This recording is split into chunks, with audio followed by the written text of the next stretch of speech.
Hello everybody and welcome back. I'm happy to introduce you to our afternoon keynote speaker, Adriaan Landman from AllRead AI. Okay. Hello everybody, can you hear me? I know it's a bit hard after lunch, especially when lunch has been a bit shortened. So I'm going to talk about container traceability. And I'll try to make it as sexy as possible to have you listen to me, even at this moment of the day. So my name is Adriaan Landman. I am COO and co-founder of AllRead.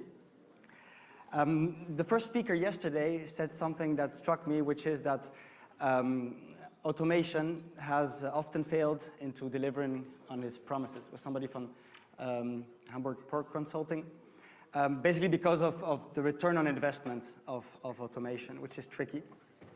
So I'll try to show you how we work and that in AllRead we keep that in mind and try to at least reduce the sweat and tears of automation through innovative technologies at container handling. So I'll give a little bit step back on two technologies we're working with, which is deep learning and computer vision. And then I'll try to give some very concrete tangible examples of applications in one terminal in Germany, but also in other terminals we're working with in Europe. So a fun fact about AllRead is that we started the journey in the university. We developed technology that could read really, really well. So we had a solution, but we had no problem. So we started talking to a lot of people, to pharmaceuticals, to hospitals, to the automotive. And actually, fortunately or unfortunately, depending on the perspective, we found that the more interesting problems to solve are in the container terminal operations. And so this is why we focused on that today. So computer vision has been around for 50 years now, in the 60s. Basically interpretation of images through algorithms, sets of rules. But it's really with the implementation of AI and machine learning, deep learning, that it came to a boom. Because with more complex algorithms, you can solve more complex problems. And basically, this is where the shift happened from a topic that was quite academic to something that became led in matters of innovation by the big players in the industry, Google, Amazon, Huawei, etc. And where the business that is behind it grew exponentially in the last years and is expected to reach around 30 billion in 2030. Because actually computer vision is everywhere. Computer vision is in our daily lives and has a massive impact actually in improving society. Computer vision is in health, in manufacturing, retail, Industry 4.0. It just makes our life easier having computers taking decisions based on images and helping humans to take decisions based on images. But at AllRead, even if it was tempting to try to reach out to all these industries, we decided to focus more specifically on text codes and symbols in the freight industry. So license plates, container codes, seals, dangerous goods signs, etc. Because we noticed that despite having OCR around in ports and terminals since 30 years approximately, the adoption rate is quite low. So 97% of terminals are insufficiently or not automated in gate in, gate out, ship to shore, rail access. Existing solutions have quite high needs on hardware, and there's still some expectations that have not been met on accuracy levels when faced with challenging context. So coming back to this technology that we have developed, our deep neural network models are able to read even if it's really, really hard to read. When there's occlusion, when there is dust, damage, rotation, the type of situations you're all familiar with, because logistics are an imperfect world, and you just have to, you cannot change it, you just have to face it and find solutions to deal with it. And being able to customize our neural networks to these kind of situations, we're able to reach higher benchmarks than in accuracy than what's on the market. So a sneak peek about how we do it. First, those who are not so familiar with training data and AI, it has been mentioned a few times here. I think the person who was talking about drones also talked about data. Basically, we use data to train and to learn to read, in this case with containers. But we also increase our volume of data by creating data artificially. So what you see here, for instance, if you take the blue container, it's actually the same container, but we artificially changed the numbers to augment the volume of data to train our algorithms. So that's data synthetization, but we also do data augmentation. We take one image, this is the same image, transformed into 4 different images to make it more complicated to read. Again, to put more strength, more robustness in our reading models to be able to read when it becomes difficult. And then we're able to read these kind of images of wagons, UIC codes, big codes, and deliver the right information in real time. So the idea is that building on this software technology, we're able to free ourselves from the need of an infrastructure to create, to deliver the value of OCR.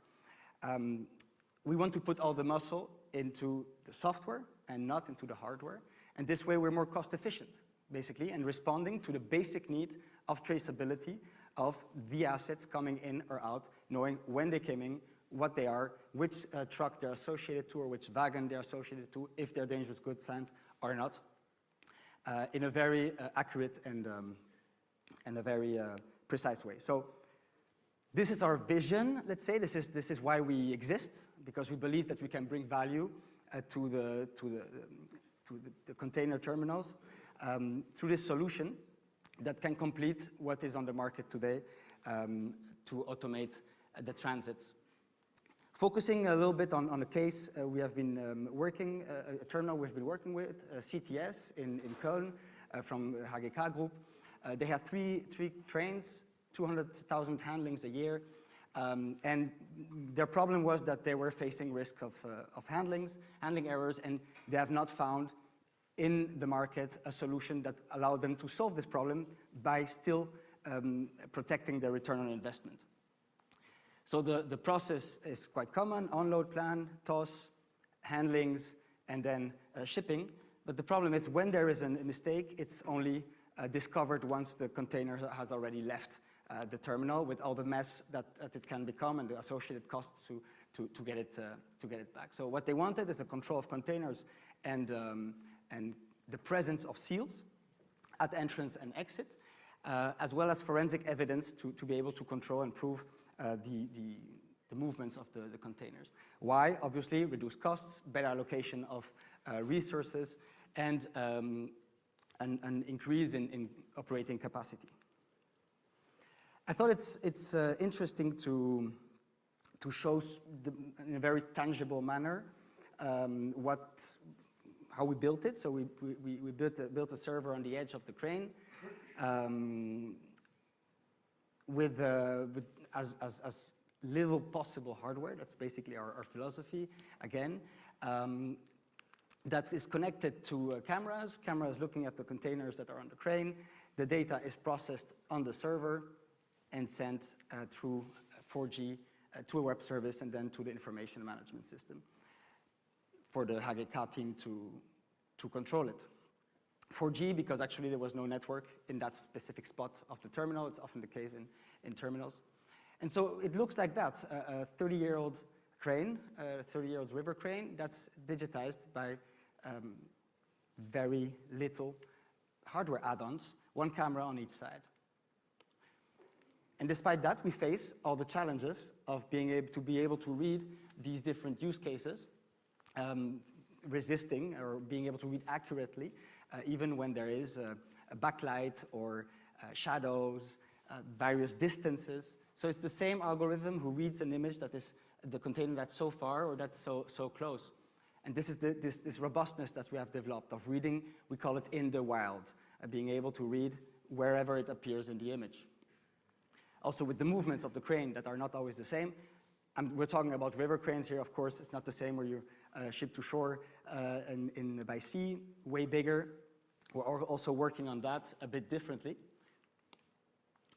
And the result is actually a easy-to-use platform for the operations team to check what has been entering or exiting the terminal, checking the image, being able to correct it, being able to have an intervention if they notice that something is not fitting the load plan, and stopping the error before that it has consequences. Seal detection is work in progress, quite a challenge because of the size of that. We have seal detection in our road gates, our road projects, but here there's still some work to do, again, to train and to improve our models and being able to standardize this really as a product. So the new process, and what's the beautiful thing about it, and again, thinking about time to value, because actually return on investment and time to value are, I think, quite connected, is that there's no friction of the existing process. We use the same tools, the same systems, the same crane, very low hardware requirements, and thanks to that, quite a cost-efficient solution to detect the errors before they are shipped. So after this, let's say, deeper dive into HGK, I have 4 more examples to close this presentation. I hope they inspire you to show you the endless possibilities of computer vision and AI in the port industry. So one that's quite classic, but I really like a lot because it represents exactly the philosophy of the company. Here in Bilbao Port, we used an existing camera, and positioning it at that place, we were able to extract 4 fields simultaneously. So there are 4 neural networks running at the same time, gathering the dangerous goods signs, container codes, trailer license plates, and truck license plates. Rail cargo has quite a momentum in Spain lately. There's an increase in rail freight. And here as well, immediate impact of these 2 cameras capturing and making the whole map of the train, each container on each wagon, delivering the information before arrival of the train to avoid, on one hand, the manual data capture of operators when the train arrives, and on the other hand, starting immediately the unloading process. Third, that's a project I'm really proud of. We work with Hutchison Best. I think some of them are here today. Where actually the idea is to read automatically, without any manual intervention, the seal code. So you know it's small, it's really tricky. It's not only a technological challenge, it's also a process challenge, because the seal must be positioned some way that you can see it, of course.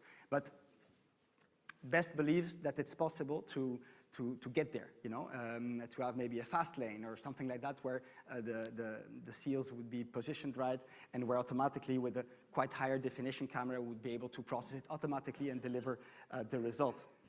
And last but not least, we adapted our technology in mobile devices.